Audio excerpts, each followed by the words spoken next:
세상의 모든 종교는 신과 사람하고 언약을 맺지 않아요. 언약을 맺은 종교가 없습니다. 이게 뭐 언약을 맺었다 안 맺었다 이게 뭐 별거 아닌 것 같아도 엄청난 일이죠. 우상 종교, 기독교를 제외한 나머지 모든 종교들은 이렇습니다. 안 믿을 거야? 정말 안 믿겠다고? 그러면 어떻게 할 거야? 너를 해칠 거야. 그러니 반드시 뭐 해야 돼? 나를 믿고 따라야 돼. 무조건 복종하고 순종하고 내 말을 들어야 해. 이게 세상 종교입니다. 이 종교는 사람들이 만들어낸 종교예요.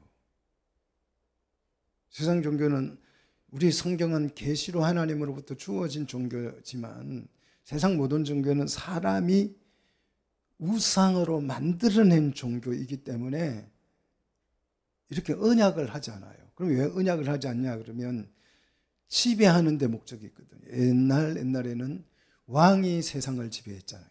왕이 세상을 지배하는데 이 왕의 지배하는 권위가 일반 백성들하고는 좀 달라야 되잖아요. 그래서 그 왕은 신의 아들이다 또는 신이다 뭐 이렇게 해서 종교적 통치를 했던 거죠. 그러니까 언약을 맺자 이런 거 할 필요가 없어요. 무조건 내 말이라고 하면 따라야 되고 순종해야 돼. 그렇지 않으면 목숨을 내놔. 이게 우상 종교입니다. 그런데 우리 하나님은 그렇게 하지 않죠. 하나님은 우리를 찾아오셔서 손을 내미신 거예요. 뭐 하자고? 언약하자고. 우리 약속을 하자고. 이게요 축복이고 은혜인 줄 믿습니다. 자, 이 하나님의 언약 방식에 따라서 정치도 대통령이 되면 서약하잖아요. 또 우리 여러분 핸드폰이나 이런 거 구입할 때 다 언약 맺어요. 계약서 쓰잖아요. 이게 다 성경에서 나온 거예요. 그래서 여러분 예수 믿는 게요 축복입니다. 축복이에요. 얼마나 귀한 축복을 받은 건지 모릅니다. 하나님은 우리와 보호법에 따라서 언약을 체결하기를 원하셨어요. 그래서 우리가 요 요구에 손을 내밀 때 요구에 우리가 허락해야, 그죠? 아멘으로 화답해야 언약이 체결되는 거예요. 하나님 아무리 좋은 언약을 맺자고 해도 나는 싫어요. 그러면 언약이 세워져요, 안 세워져요? 세워질 수가 없는 거예요. 사인을 안 하겠다는데 내가.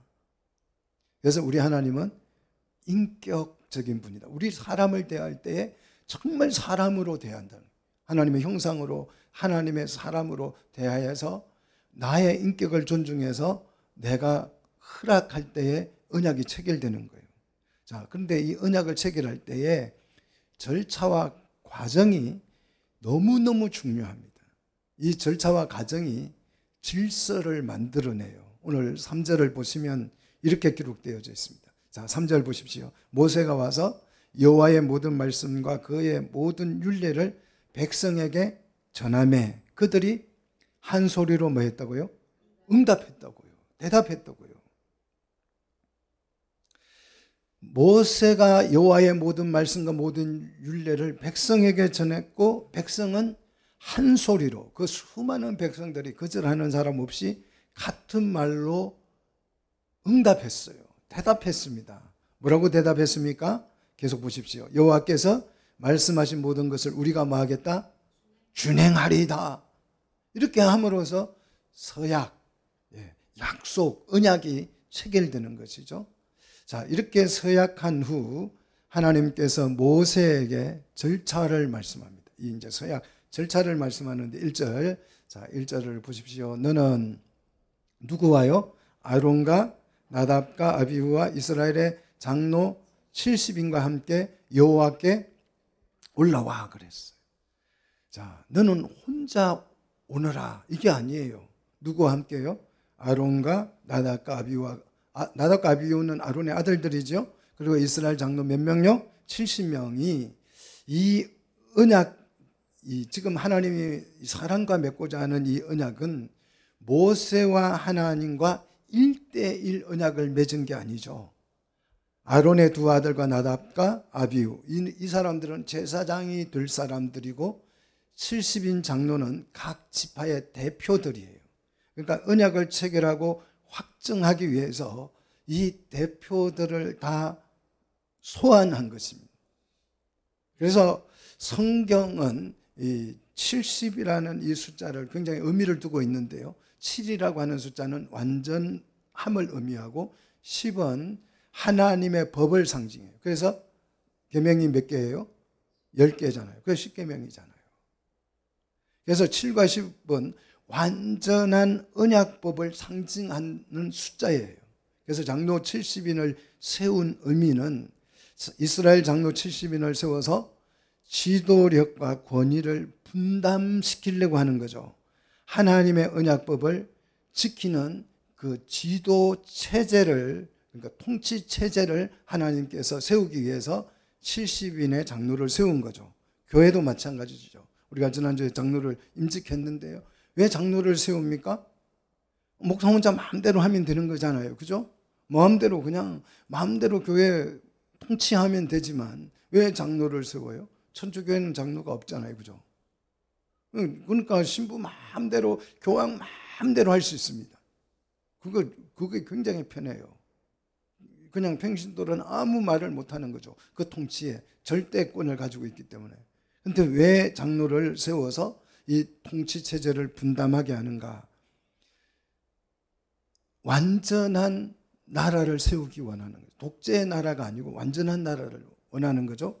그래서 이 70이라는 숫자는 성경에서 보면 회복을 의미해요. 이스라엘 자손들이 몇 년 만에 포로 귀환을 했어요? 70년 만에. 그리고요, 노아 홍수가 일어나고 나서 이 노아의 세 아들이 자녀를 출산하는데 창세기 10장에 가서 보면 이 자녀가 몇 명인 줄 아세요? 70명이에요. 그러니까 번성의 완전함을 표현할 때 70이라는 숫자를 가지고 표현하는 거죠.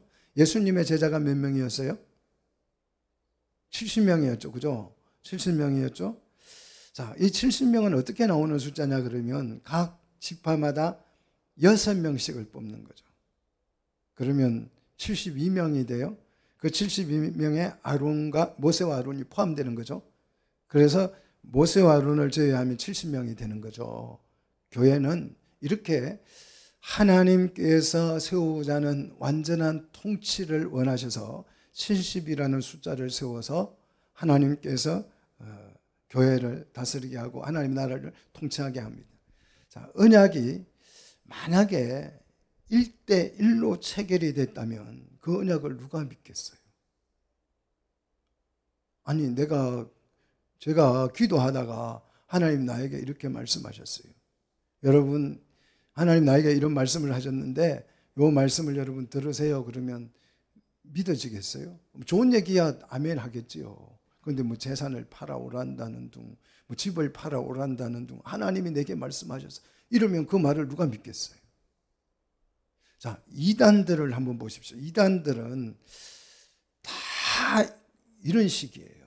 내가 어디 산에 가서 기도를 했는데 하나님이 나에게 이렇게 말씀하셨어. 그러니 내 말에 무조건 복종해야 돼. 뭐 신천지가 그렇고 정명석이가 그렇고 안산홍이가 전부 다 이런 사기꾼들은 1대1 계약을 했다는 거예요. 하나님과 나는 직통으로 뭔가를 받았다 이렇게 주장하는 거예요. 그러나 성경은 그렇지 않잖아요. 2절을 보시면 모세가 대표로 언약을 체결합니다. 자, 언약을 체결하는데 이 모세가 대표이기는 하지만 아론과 나답과 아비와 장로 70인이 지켜보는 가운데에서 하죠. 2절에. 자, 2절을 보십시오. 모세가 대표로 언약 체결하면서 너 모세만 여호와께 가까이 나오고, 자, 1절 보십시오. 가까이 나오고 1절 멀리서 이들은 뭐하게 합니까? 예, 경배, 예배 드리도록 하고 있습니다. 예배하도록 하고 그들은 가까이 오지 말며 그랬어요. 여기서 그들은 아론과 아비우와 나답과 장로 70명이죠. 그리고 백성은 또다시 이 산에도 올라오지 말고 아래에서 머물도록 하죠. 여러분, 이 풍경 어디서 정말 많이 본 풍경 아닙니까? 어디서 봤어요? 예수님이 어디 오르실 때, 변화산에 오르실 때에 누구만 데리고 가요? 베드로, 요한, 야고보 세 사람만 데리고 가잖아요. 그리고 나머지 제자들은요, 산 아래에 머물게 하잖아요. 아니, 그러면 요즘 말로 하면, 아니, 다 평등한데 예수님이 세 제자만 뭐 편애하시는가? 이럴 수 있어요. 이거 편애가 아니고 질서입니다. 질서. 하나님이 나라를 통치하고자 하는 질서이지요. 자, 그래서 언약 체계라는 이 장면, 오늘 본문의 장면과 변화산의 체험의 장면의 구조가 일치합니다. 이 구조 속에서 우리는 뭘 찾느냐 그러면 하나님의 통치 체제, 그러니까 성경의 영적인 질서를 우리가 발견하는 거예요. 근데 이제 요즘 사람들은 좀 뭐 평등하면 안 되겠냐 그래요. 교회는 절대 통치하는 곳이지 평등한 곳이 아니에요. 얼마 전에 그 여당 대표하고 대통령이 무슨 이렇게 독대를 하는데 그 여당 대표가 주문을 했다고 그래요. 원딱 테이블에서 대화를 하자 이랬다는 거예요. 그 원딱 테이블을 요구하는 것은 무슨 뜻이냐 그러면 당신과 나는 동등하다 이 뜻이에요. 동등한 대등한 위치에서 얘기하자는 거예요. 그럴 수 없는 거예요. 통치는 그럴 수가 없는 거죠. 질서는 앞이 있고 뒤가 있는 거예요. 그죠? 위가 있고 아래가 있는 게 질서지 평등한 거는 질서가 아니죠. 근데 요즘은 이 질서를 자꾸 깨고자 하는 세상의 세력이 나오죠. 그걸 세상은 평등이라고 말하고 그 평등은 내가 남자이고 싶으면 남자이고 여자이고 싶으면 여자가 되는 세상이 그들은 평등한 세상이라고 주장하는 세상적인 요구죠. 자, 성경은 질서를 말하는데 이 질서가 왜 중요하자 그러면 이 질서 속에서 대표의 원리가 나오는 것입니다. 그래서 교회의 대표는 누굽니까? 우리 이 교회 안에서 교회 대표는 왜 목사이고 우리 장로는 정확하게 하시. 교인의 대표는 장로고 이 구조가 민주 국가를 체계를 형성하는데 적용된 거죠. 그래서 대통령은 국가의 대표가 되고 나라의 대표고 국회의원은 국민의 대표로 세워서 통치를 하는 거예요. 이게 대표의 원리입니다. 이 대표의 원리가 너무너무 중요한 거죠. 우두머리 하나 세워가지고 마음대로 하려고 그게 아니에요. 성경에서 말하는 왕은 그런 게 아닙니다. 이 대표성을 가지는 게 왕입니다. 이 원리가 구원의 핵심이 되는 거예요. 복음에 있어서 이 대표의 원리가 너무너무 중요합니다. 그래서 예수님이 우리의 뭐가 되셔요? 우리의 뭐가 되셔요? 대표가 되셔요. 교회의 머리가 되셔요. 그래서 이 대표의 원리 속에 뭐가 들어있는 거예요? 주님이 우리를 대신해서 뭐 하신 거예요? 십자가에 못 박혀 죽으신 거예요. 이 대표가 됐기 때문에 대신 죽을 수 있는 거예요. 나와 상관없다면 주님이 대신 죽은들 나와 무슨 상관이 있어요? 우리의 머리가 되시기 때문에 대표가 되시기 때문에 그분이 죽으셨기 때문에 내 죄가 용서된 줄 믿으시기를 축복합니다. 그래서 성경이 말하는 이 대표는 우두머리가 되라는 것이 아니라 예수님처럼 낮아져서 섬기라는 거죠. 이게 세상하고는 완전히 다른 대표죠. 여러분, 이 대표 속에 뭐가 존재한다고요? 질서가 존재하고 그것이 질서가 통치를 하는 권리가 되고 계기가 되는 거죠. 자, 다른 한편으로 이렇게 함으로써 하나님의 거룩함을 강조하는 거죠. 자, 하나님이 계시는데 누구든지 다 와. 이게 아니죠. 사람을 선발해서 뽑아오는 거죠. 그래서 대통령 취임식 할 때도 누구나 다 참석하는 게 아니죠. 딱 참석할 사람 선발해서 함으로써 그 대통령직에 대한 존엄함이 생기는 거죠. 하나님도 마찬가지죠. 하나님의 거룩함을 강조하기 위해서 제한적 접근을 허락하는 거죠. 자, 제한적 접근으로 누구를요? 아론과 나답과 아비후와 장로 70명 순으로 나열하고 있습니다. 자, 모세가 그래서 대표가 되어서 하나님께 더 가까이 나가는데, 왜 모세만 나가? 이게 이제 중재자의 역할이죠. 중재자의 모델. 우리가 흔히 말로 하면 중보의 모델이 된 거죠. 이 중보의 모델이 누구예요? 예수님이시잖아요. 그래서 예수님이 우리의 중보가 되셔서 하나님과 우리 사이에 화평을 이루어내신 줄 믿으시기를 축복합니다. 자, 이 예수님의 사역의 원리가 다 여기에서 나오는 거예요. 자, 3절을 보십시오. 모세가 백성에게 전한 모든 말씀과 모든 율례라고 그랬어요. 모든 말씀은 언약과 관련된 도덕적 규범을 포함하는 말이죠. 그래서 하나님과 백성 간에 지켜야 할 계약, 언약의 조건과 목적을 설명하는 것이 모든 말씀입니다. 그리고 이 말씀은 모든 상황에 적용할 수 있는 보편적인 원칙을 제공해 주는 거고요. 모든 율례라고 하는 것은 언약에 대한 구체적이고 세부적인 법률과 규정을 말해요. 그래서 일상생활을 할 때에, 신앙생활을 할 때에 어떤 태도라든지, 또 하나님 앞에 예배하는, 제사하는 법이라든지, 또 사회 이웃과의 관계 속에서 일어나는 문제라든지, 이런 것을 구체적으로 설명해 주는 것이 율례입니다. 그래서 절기는 어떻게 지켜야 하고 절일은 어떻게 해야 되는지를 이 율례가 가르쳐 주고 있습니다. 이 모든 말씀과 모든 율례를 전하였더니 모든 백성이 한 목소리로 그 말씀을 준행하기로 응답했습니다. 근데 구두로만 응답하면 효력이 떨어지잖아요. 그래서 4절에 보니까 어떻게 하라고요? 여호와의 모든 말씀을 뭐하고요? 기록하고. 이게 기록하게 한 이것이 뭐가 된 것입니까? 성경이 된 거예요. 그래서 이런 아침에 일어나서 산 아래에다가 제단을 쌓고 이스라엘 12지파로 뭘 세웠어요? 12기둥을 세웠어요. 자, 12지파로 12기둥을 세운 것은 언약에 대한 증거죠. 언약을 확실하게 하기 위해서 시각화한 것입니다. 자, 언약이 이만큼 중요하다는 거죠. 그래서 이 언약은 12기둥이 서 있는 동안은 그 집은 무너지지 않죠. 그래서 영원함, 영원성을 강조하는 것이죠. 그러면 12기둥은 뭐냐? 하나님의 임재의 상징이죠. 하나님이 이 기둥 가운데 계신다는 거죠. 그 계시록에 보면 기둥 사이에 하나님이 계시죠.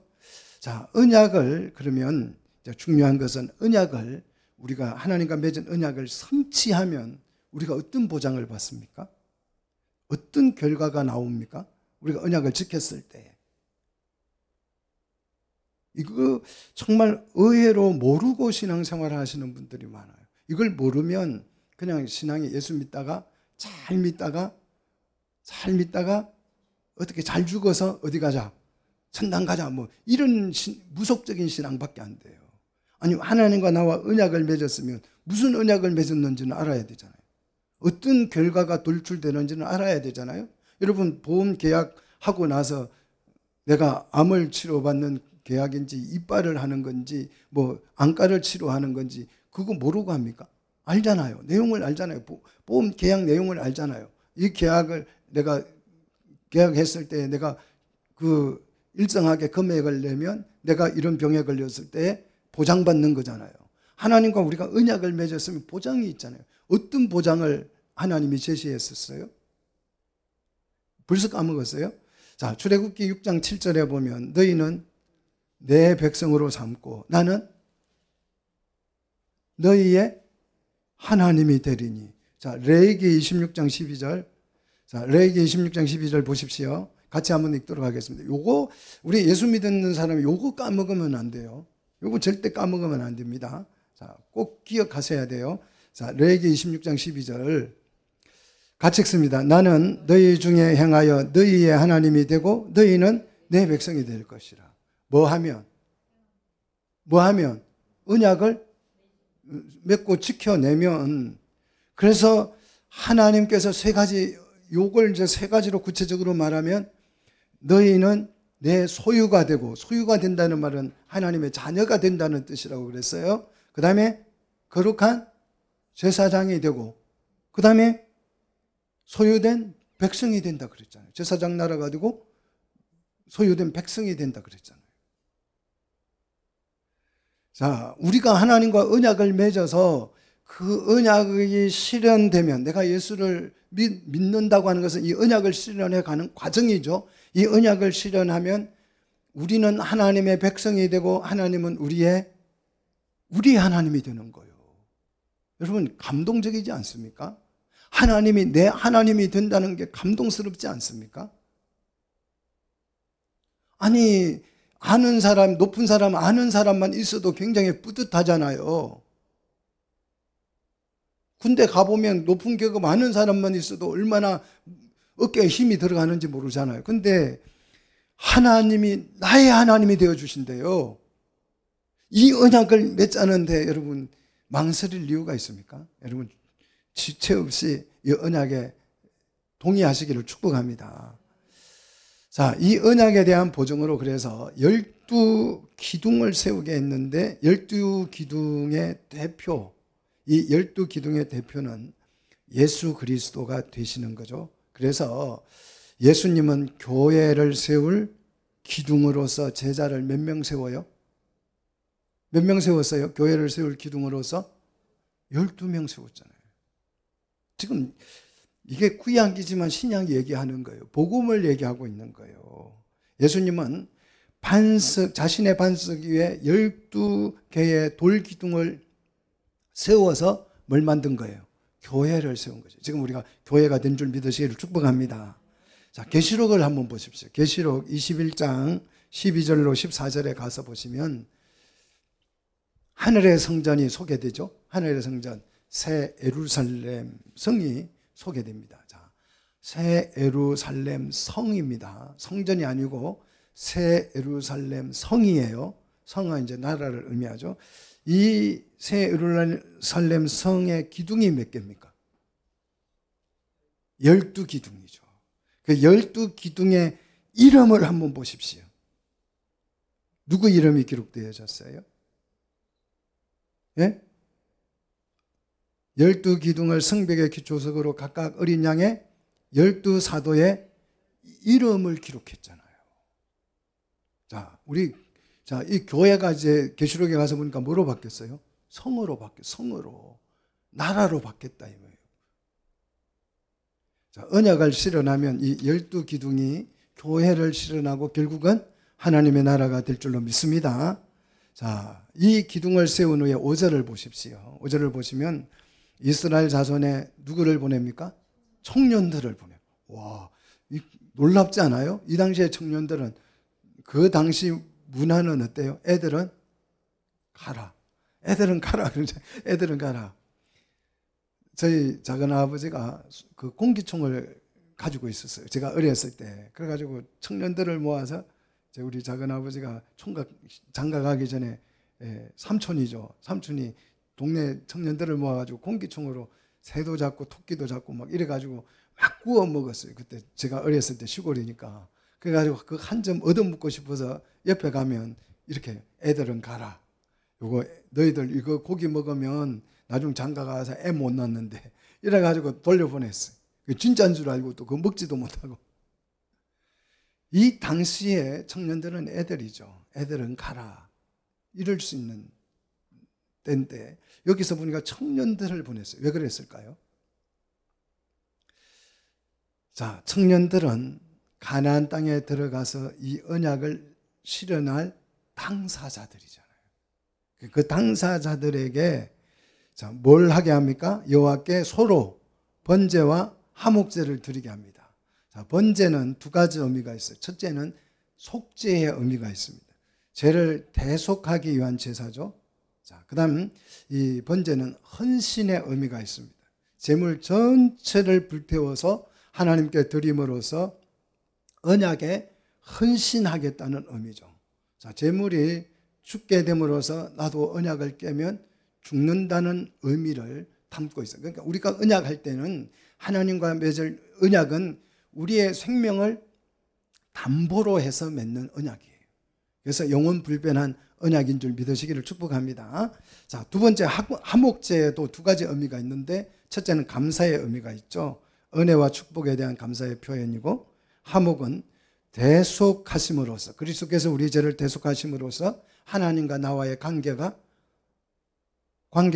회복되어서 평화가 실현됐다, 샬롬이 실현됐다라는 의미예요.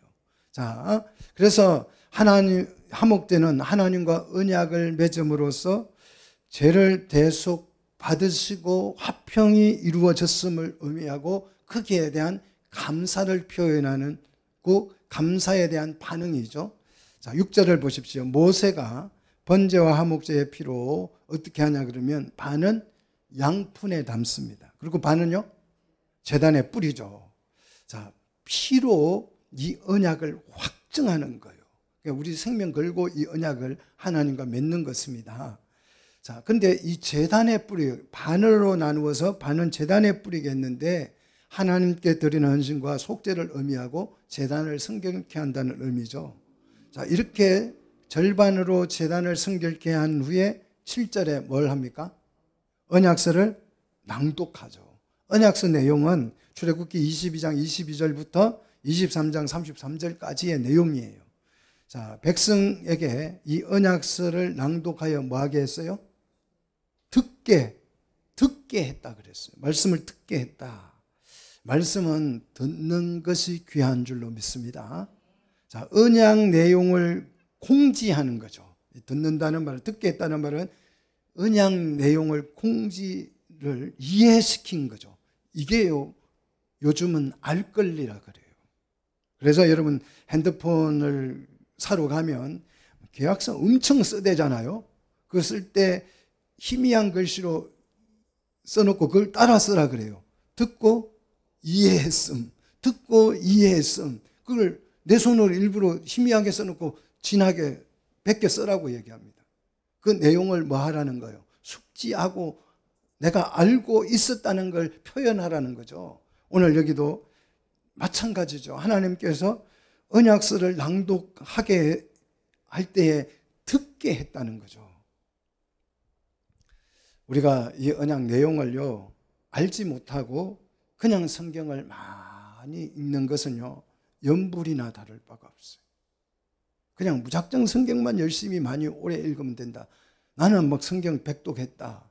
근데 그 언약 내용이 뭐니 물어보면 모르는 사람이 있어요. 그냥 열심히 성경 읽고 믿음이 막 충만해져, 말씀 충만해져 가지고 그냥 내가 예수 잘 믿고 있다가 어떻게 잘 죽어 가지고 어디 가면 된다, 천당 가면 된다, 전부 다 이루고 있는 경우가 너무 많습니다. 언약의 내용을 여러분이 듣고 이해하셔야 돼요. 뭘 계약을 맺었는지 알고 했어야지요. 뭐 내용도 모르고 그냥 열심히만 교회만 빨리 나오고 많이 나오고 자주 나오면 믿음 좋다, 이거는 그냥 부속신앙입니다. 백성은 언약 내용을 듣고 이해하고 난 후에 다시 7절에 화답합니다. 자, 같이 읽습니다. 7절. 그들이 이르되 여호와의 모든 말씀을 우리가 준행하리라. 듣고 나서 그 내용에 내가 동의하니까 아멘 하고 뭐합니까? 준행하기로 한 거죠. 이렇게 백성이 화답을 하고 나니까 8절 어떻게 합니까?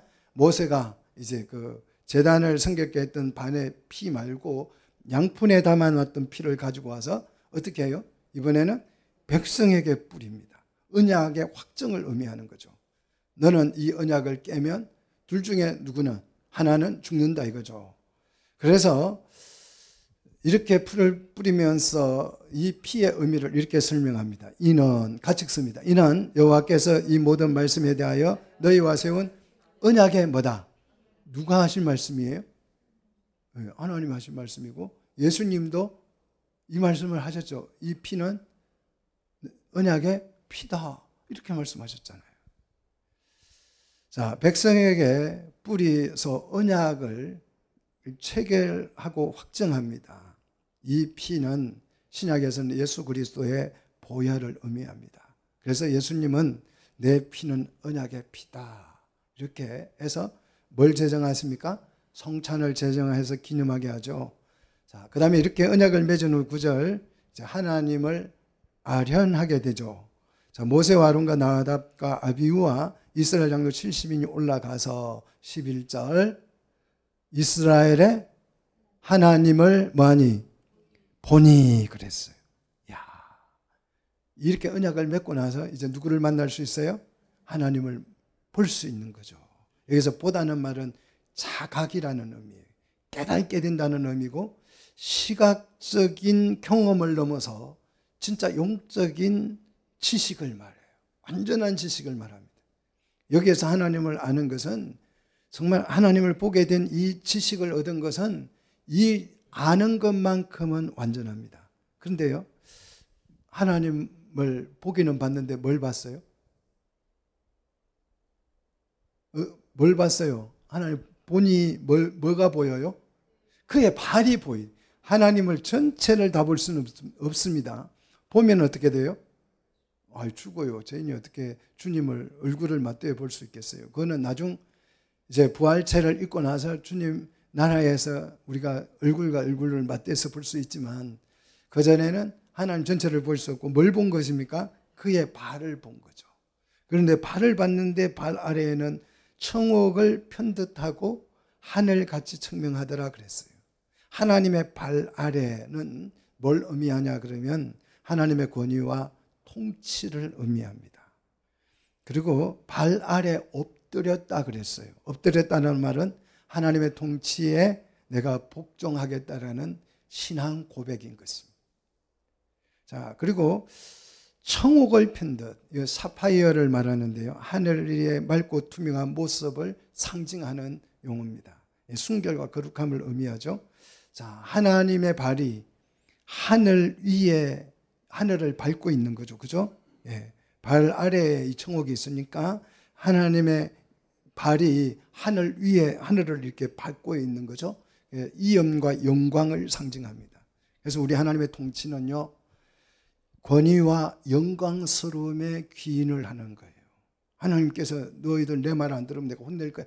이래서 하나님 통치하는 것이 아니고 그분의 권위가 너무 크기 때문에 우리는 엎드릴 수밖에 없어요. 그분의 영광이 너무 크기 때문에 우리는 저절로 우리의 마음이 막 감동이 일어나서 순종할 수밖에 없어요. 남자들이 예쁜 여자 만나면 저절로 막 따라가잖아요. 하나님의 영광스러움이 그런 거죠. 자, 11절 그래서 이제 성만찬을 하죠. 같이 읽습니다. 하나님이 이스라엘 자손들의 존귀한 자들에게 손을 대지 아니하셨고 그들을 하나님을 뵙고 먹고 마셨더라 그랬습니다. 손을 대지 않았다는 말은 그들의 죄가 용서됐다는 것을 의미하죠. 그들은 하나님을 이제 뵙고 뭐 했어요? 먹고 마셨더라. 이게 성찬이죠. 언약을 체결한 기념으로 이제 공동 식사를 하게 되는 거죠. 언약 체결이 됐으니까 이제 우리는 이 언약을 맺었으니까 한 가족이야 해서 함께 식사를 하는 거죠. 이 식사는 교제를 의미하죠. 신약에서는 성만찬이라고 부르죠. 자, 언약으로 우리는 하나님께 직접 나아가서 하나님을 배웠고 예배할 수 있게 된 줄로 믿습니다. 그래서 오늘 이 자리에 나와서 저와 여러분이 하나님께 예배할 수 있는 거예요. 이 언약 때문에. 자, 그리고 언약을 세운 그 돌판, 문서죠. 문서를 주시죠. 12절. 같이 읽습니다. 여호와께서 모세에게 이르시되 너는 산에 올라 내게로 와서 거기 있으라. 내가 그들을 가르치도록 내가 율법과 계명을 친히 기록한 돌판을 네게 주리라 그랬습니다. 자, 율법은 가르쳐야 할 법령이에요. 그래서 이 계명은 지시와 명령을 의미하고 특정한 법령을 의미하는데요. 율법과 계명을 친히 기록한 돌판을 줬는데 이 돌판을 준 목적이 뭐라고요? 가르치도록이에요. 그래서 오늘 저는 이 율법을 열심히 여러분에게 이 언약 내용을 가르치고 있는 줄 믿습니다. 여기에 가르침을 받고 여기에서 이해하고 나서 동의가 되면 하나님과 뭐 하는 거예요? 언약이 맺어지는 거죠. 그러면 나는 하나님의 백성이 되고 하나님은 나의 하나님이 되실 줄 믿습니다. 그래서 우리가 나의 하나님 찬양하잖아요. 얼마나 감동스럽습니까? 자, 이 명령을 받고 모세는 이제 여호수아를 데리고 13절 한번 보십시오. 같이 읽습니다. 모세가 그의 부하 여호수아와 함께 일어나 모세가 하나님의 산으로 올라가며 그랬어요. 자, 모세가 누구를 데리고 가요? 여호수아를 데리고 산으로 올라갑니다. 이제 계약서를 받으러 가는 거죠. 와, 그러면 왜 여호수아를 데리고 가요? 뜬금없이요? 여호수아는 가나안 땅에서 뭐가 될 거예요? 지도자가 될 거잖아요. 그래서 지도자를 양성하기 위해서, 그리고 신뢰와 동반자임을 확인하기 위해서, 그 다음 영적 체험을 공유하기 위해서입니다. 그래서 예수님도 새 제자를 베나산에 데리고 간 거예요. 그 영적 체험을 공유해야 되는 거죠. 우리가 영적 체험을 같이 공유를 못하면요, 교회가 안 돼요. 사역의 의미를 이해를 못합니다. 자, 막 여기서 예수 믿고 우리 잘 믿고 그냥 복 받고 천당이나 가자, 이렇게 신앙생활을 하는 사람이 여기 와서 이런 얘기 들으면 아이고 무슨 소리야, 이거 지금 이럴 시간이 어디서 그냥 할렐루야 아멘 하고 막 복 받고 막 이런 얘기 해야 마음도 막 흥분이 되고 뜨거워지는데 무슨 언약을 맺고 뭐 그게 뭘 하고. 영적 체험이 안 되면 한 교회가 될 수 없는 거죠. 그래서 오늘 이 하나님의 나라를 실현하기 위해서 모세는 누구를 데리고 갑니까? 여호수아를 데려가서 영적 체험을 같이 공유하는 거죠. 자, 그리고 14절 이제 장로들에게 명령합니다. 같이 읽습니다. 장로들에게 이르되 너희는 여기서 우리가 너희에게로 돌아올 때까지 기다리라. 무슨 일이 있는 자는 그에게로 나갈지니라 하고. 자, 장로들에게는 너희는 여기서 우리가 돌아오기까지 뭐하라? 기다리라. 이 기다리는 시간이 이제 지도력을 훈련받는 시간이고 영적 사역을 기다리는 시간이죠. 자, 그리고 15절 이제 모세가 산에 오르자 구름이 산을 가렸다고 그랬어요. 이 구름은 하나님의 임재하심을 상징합니다. 16절 여호와의 영광이 시내산 위에 머물게 되지요. 그리고 구름이 엿새 동안은 산을 가리고 있다가, 자, 구름은 임재를 상징한다고 그랬어요. 그리고 영적 기다림이라고 하는 것은 영적 준비 기간이죠. 6일을 지난 후에 며칠째요? 7째 날 여호와께서 구름 가운데서 모세를 부르죠. 자, 성경에서 7째 날은 무슨 날입니까? 7째 날 안식일이죠. 자, 성경에서는 요일이 없어요. 성경에서는 요일이 없고 첫째 날, 둘째 날, 셋째 날, 넷째 날, 다섯째 날, 여섯째 날, 7째 날 이렇게 표현해요. 월화수목금 토일은 현대에 만들어진 거고 성경에서는 첫째, 둘째, 셋째, 넷째, 다섯, 여섯, 7째 날로 표현합니다. 자, 7째 날은 안식일을 의미하죠. 그러니까 이 언약이 제대로 체결되어졌으므로 뭐가 실현된 겁니까? 평화가 실현되어졌다는 것을 의미해요. 그러니까 언약이 완전하다는 뜻이죠. 이 모든 광경은 백성들이 어떻게 합니까? 17절 같이 읽습니다. 산 위에 여호와의 영광이 이스라엘 자손의 눈에 맹렬한 불같이 보였고, 자, 맹렬한 불같이 그 영광이 보였고, 18절 모세는 구름 속으로 들어가서 산 위에 올랐으며 모세가 40일 40야를 산에 있었다 그랬어요. 이 40일은 시험과 준비 기간이라고 성경은 늘 말합니다. 그래서 예수님도 며칠간 시험을 받습니까? 40일간 시험을 당하시죠. 이 기간이 지난 후에 예수님이 공생애를 시작했듯이 모세도 이제 이 시험 기간이 끝나고 나서 이제 이스라엘 백성을 통치하게 되는 거죠. 자, 이제 우리는 하나님과 언약을 맺었습니다. 무슨 언약을 맺었습니까? 나는 하나님의 백성이 되고 백성은 나의 하나님이 되기로 우리는 언약을 맺었어요. 이 언약을 만약에 하나님이 깨면 그분은 하나님이 돼요, 못 돼요? 하나님이 안 되는 거죠. 내가 깨면 하나님의 백성이 안 되는 거죠. 그래서 하나님과 우리의 맺은 언약은 생명을 걸고 맺은 언약이기에 영원 불변할 줄로 믿습니다. 하나님이 이 언약을 맺은 여러분의 손을 놓는다 결코 놓지 않을 것입니다. 내가 아무리 이 언약을 좀 깨보려고 애쓰고 노력해도 하나님이 내 팔목을 어떻게 해요?